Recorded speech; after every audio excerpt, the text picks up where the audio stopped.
मेरा जीवन देवता ठाकुर जी के चरणों में मेरा कोटि कोटि प्रणाम। जगत जननी जगत लक्ष्मी श्री बड़ माँ के चरणों में मेरा कोटि कोटि प्रणाम। परम पूज्य पाद श्री वारदा के चरणों में मेरा कोटि कोटि प्रणाम। परम पूज्य पाद श्री आचार्य देव दादा के चरणों में मेरा कोटि कोटि प्रणाम। परम पूज्य पाद श्री अविंदर के चरणों में मेरा कोटि कोटि प्रणाम एवं ठाकुर परिवार के सभी के चरणों में मेरा कोटि कोटि प्रणाम। आज इस प्रभाती सत्संग में उपस्थित ठाकुर जी के पुत्र पानीधारी कर्मीगण, इष्ट प्राण, दादा, माताएं, छोटे छोटे बच्चे, सभी को यथावत स्थान पर मेरा आनंदित जय गुरु प्रणाम और ढेर सारा प्यार। और आज धनतेरस के उपलक्ष्य पर सभी को धनतेरस इस पर्व का बहुत बहुत बधाई। और आज का ये धनतेरस पर्व परम दयाल श्री ठाकुर जी के फिलोसॉफी को जब देखा जाता है, उस फिलोसॉफी में हम लोगों का एक नजरिया ही अलग हो जाती है। कोई भी उत्सव हो, कोई भी त्योहार हो, उसका एक सार तत्व क्या है, उसको जानने का एक अंतर चक्षु खुल जाता है। हम लोगों ने आज इसमें 2 मिनट धनतेरस के बारे में बोलूं, जो इस भगवान धन्वंतरी का जो मंथन हुआ था दैत्य और देवताओं में क्षीर सागर का, उसमें जो रत्न निकले और उस रत्न में एक भगवान धन्वंतरी के रूप में निकले, ऐसी कथा है। और सारे औषधियों के राजा, सारे औषधियों के जनक, सारे औषधियों को सृष्टि करने वाला भगवान धन्वंतरी को बताया जाता है। आज उसी भगवान धन्वंतरी का आगमन हुआ, देखिए।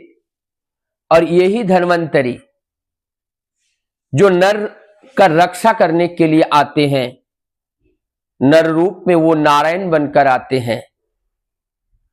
और वो जब नर रूप में नव क्लेवर में आते हैं, वो पुरुषोत्तम के रूप में आते हैं।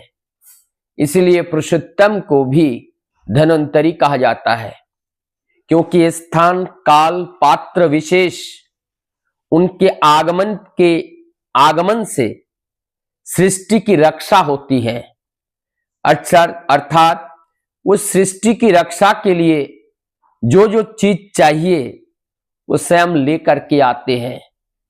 तो आज वही भगवान धन्वंतरी का आगमन है और इसी से दीपावली का आगाज शुरू होता है। और यही स्वयं नारायण है।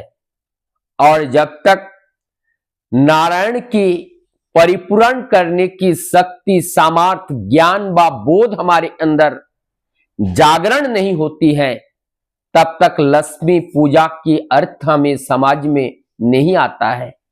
परम दयाल श्री ठाकुर जी कहते हैं, जहां नारायण रहते हैं वहां लक्ष्मी का वास होता है। यदि हमें लक्ष्मी चाहिए तो नारायण को की वहां पूजा का मतलब परिपूर्ण करना पड़ेगा। जब हम नारायण की परिपूर्ण करते हैं, उनके निर्देश को परिपालन करते हैं, तो सता ही लक्ष्मी का वहां वास होता है। एक हमारी प्रचलित हो गई कि ये धनतेरस में कुछ ना कुछ हम लोगों को खरीदना है, सोना, चांदी, हीरा, मुक्ता, जवाहरात, मूल्यवान वस्तुएं। परम दयाल श्री ठाकुर जी की फिलोसॉफी को जब देखा जाता है, तो उसमें हम लोग पाते हैं कि जो मूल्यवान क्या है, वो देखने का चक्षु हमारे पास है या नहीं है। जो मूल्यवान वस्तु है, वो सार वस्तु, उस तत्व को हमें, उसी को ही हमें ग्रहण करना होता है। अर्थात सार क्या है? कारण के कारण जो है वही सार होते हैं। और जब वो कारण हट जाता है, तब उसका कोई अस्तित्व नहीं रहता है, वो वस्तु अस्तित्वहीन हो जाते हैं। तो मूल कारण जो कारण पुरुष हैं, उन्हीं की निर्देश को परिपालन करते हुए उनकी इच्छा, उनकी दिशा निर्देश जब हमारे अंदर उनको ट्रांसफॉर्मेशन के माध्यम से उसी को ही हम फसल की तरह उगाएं, वही संस्कार संस्कृति का उपज बढ़ाएं, तब जाकर के हमारी इस धनतेरस की सार्थकता होती है कि उन्हीं को हमने पाया है, उन्हीं के निर्देश को पालन किए हैं, तो परम पिता की प्राप्ति का रास्ता बन रहा, वही परम प्राप्ति ही होती है और उसी को ही घर पे लाना होता है। झाड़ू के रूप में जो लेते हैं, अर्थात हमारी इस देह को घर के साथ साथ निर्मल करना है। जब तक निर्मल नहीं करते हैं तब तक उस परम सत्य को हम देख नहीं पाते हैं। तो ये पावन बेला पर हम नर रूपी नारायण के रूप में आज परम दयाल श्री ठाकुर हम लोगों के राह दिखाने के लिए आज वो आए हैं भगवान धन्वंतरी के रूप में। तो आज उनको पाकर उनके दिशा निर्देश को जीवन में मूर्त करते हुए जब चलेंगे, निश्चित रूप से इस पूजा की, इस पर्व की सार्थकता तभी हमारे जीवन में होगी और तभी समाज और राष्ट्र की उन्नति भी संभव होगी। आज हम चलते हैं जो आज की जो वाणी है, जो विषय वस्तु है, यहां पर ये जो वाणी है हमारा ज्ञानार्जन में भक्ति, ये ज्ञानार्जन में जो भक्ति, ज्ञानार्जन में भक्ति का जो वाणी ये 159 है हमारे इसमें भी, दोनों में भी, हिंदी में भी और बांग्ला में भी। तो यहां पर दो बातें हैं, ज्ञान और भक्ति। ये दो बात हमें समझना है कि ज्ञान, यहां पे जो ज्ञान और विज्ञान, जो विज्ञान है, जो विशेष ज्ञान, तो ये ज्ञान को अर्जन करने की बात कही है। लेकिन यहां पे भक्ति, जो भक्ति की बात कही है, तो भक्ति का जो इसका व्याख्या किया गया कि भक्ति का जो शाब्दिक अर्थ लिया गया कि सृष्टि के ऊपर ये के निरवच्छिन्न एक प्रेम, एक अच्छा लगना, निरवच्छिन्न अच्छा लगना, कि जो श्रेष्ठ है उस श्रेष्ठ के प्रति एक प्रकार के आनति, एक प्रकार के अनुरुक्ति, एक प्रकार के टान, एक प्रकार के लोभ। तो किसके प्रति?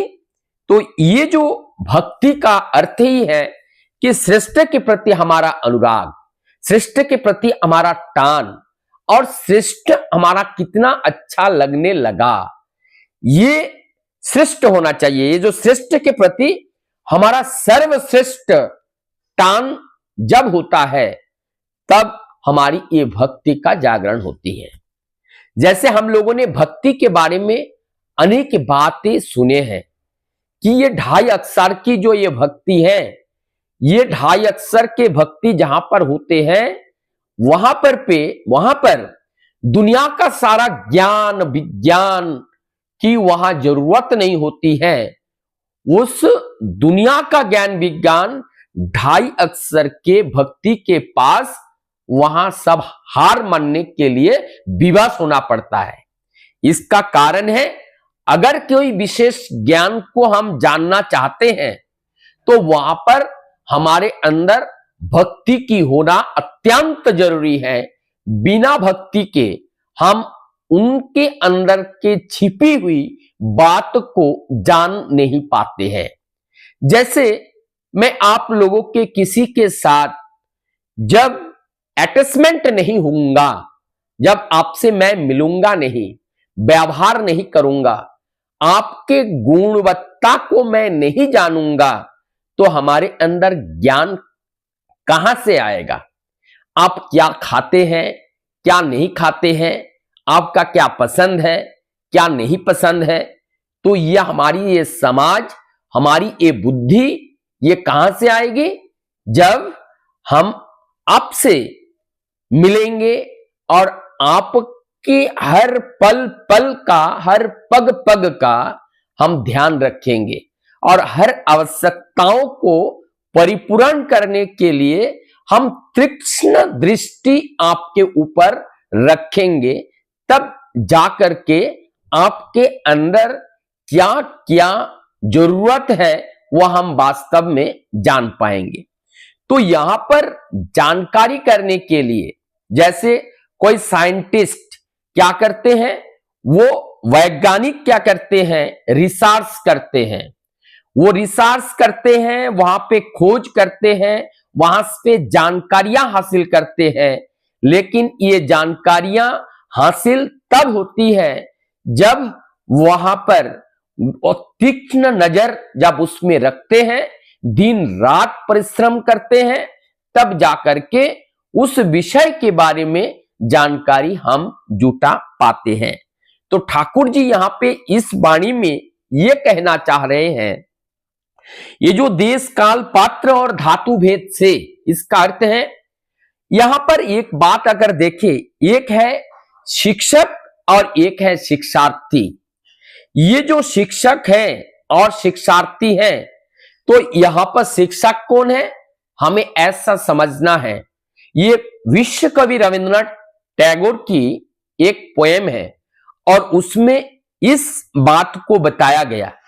हर जगह जो फिलोसॉफी विश्व कवि रविंद्रनाथ टैगोर की साहित्य में देखने को मिलता है, परम दयाल ने उस बात को अनेकों जगह ऐसे बताए गए हैं।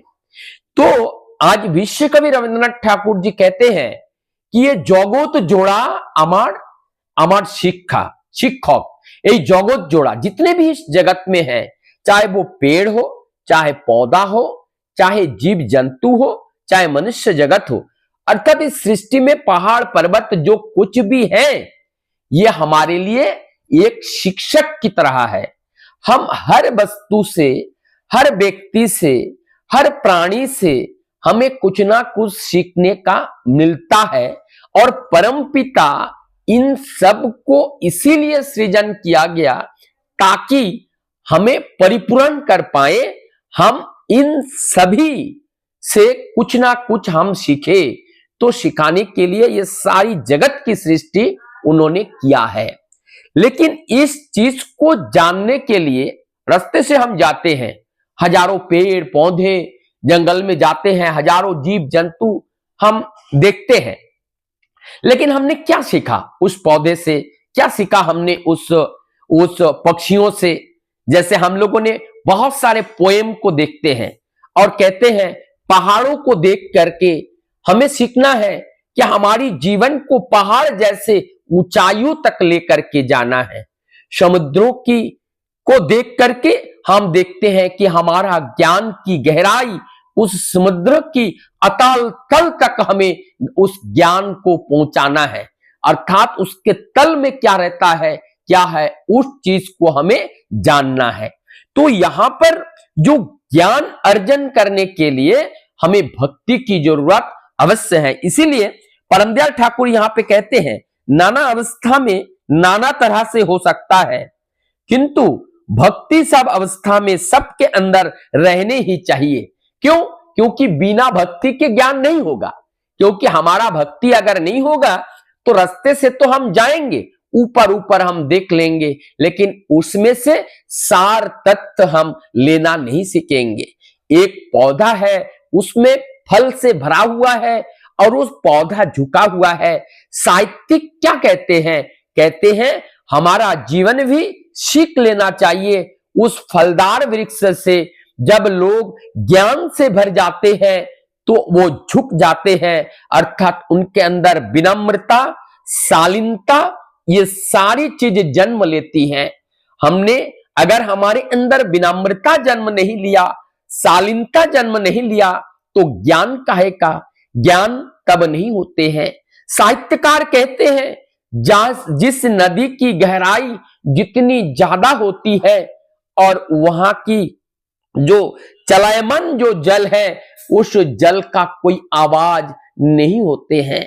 घड़े में पानी अगर थोड़ा सा है तो उसमें उछालती है, लेकिन जब भरा होता है तो उछालपन कम होती है। अर्थात ज्ञान की गहराई जितनी ज्यादा होती है उतनी गंभीरता आती है, उतना बोध का जन्म लेता है, उतना वास्तविकता को समझ पाते हैं और उतना ही असुविधा हमारे जीवन में कम होकर के सुविधा हमारे जीवन में ज्यादा होने लगते हैं। तो यहां पर ज्ञान की जरूरत तो है, लेकिन ज्ञान अर्जन करने के लिए भक्ति की जरूरत है। जैसे बिना भक्ति से हमें ज्ञान अर्जन नहीं होता और बिना ज्ञान के भक्ति भी जन्म नहीं लेता। तो पहले हमें ज्ञान की भी जरूरत है और भक्ति भी जरूरत है, और ये दोनों साथ साथ चलता है।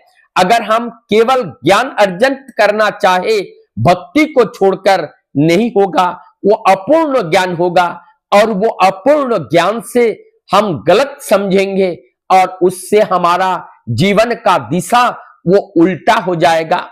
इसीलिए ज्ञान प्राप्त करने के लिए भक्ति की जरूरत है। मैंने जब तक मां को सेवा नहीं दिया, मां के पास नहीं रहा, मां की आवश्यकताओं को नहीं जाना, तो हमें आप समझ में नहीं आएगा। आज हमारी मां की स्वस्थ अस्वस्थ है, तो हमारी मां के लिए कौन सा चीज उपयोगी है, क्या मां को देना है, मां की शरीर में कौन सी तत्व की कमियां आ गई है, वो जांच करने विश्लेषण करने से जब पता चला और उसकी आपूर्ति के लिए हम अगर तत्पर ना रहे, तब हम मां को कैसे ठीक कर पाएंगे। और मां के बारे में वो जानकारियां हमें हासिल करने के लिए ज्ञान की जरूरत है। और जब हमारी ज्ञान जब वहां तक नहीं पहुंचते हैं, तब हम क्या करते हैं, डायग्नोसिस करते हैं, ब्लड जांच करते हैं, और वो सारे जांच करके देखते हैं कौन सी इंफेक्शन है, क्या बीमारी है, किसके पास ले जाना है। तो ये सारी कब करते हैं, जब मां के प्रति हमारी भक्ति रहती है, और उस भक्ति के माध्यम से ये क्रियाकलाप जब हम करते हैं, तब वास्तव में हमारी मां के अंदर क्या परेशानियां हैं वो समझ में आता है। और वो समझ करके उनकी परेशानी को दूर करने के लिए जब हम तत्पर हो जाते हैं तभी हमारा ये ज्ञान और भक्ति का सार्थकता परिपूर्ण तभी होता है। लास्ट में है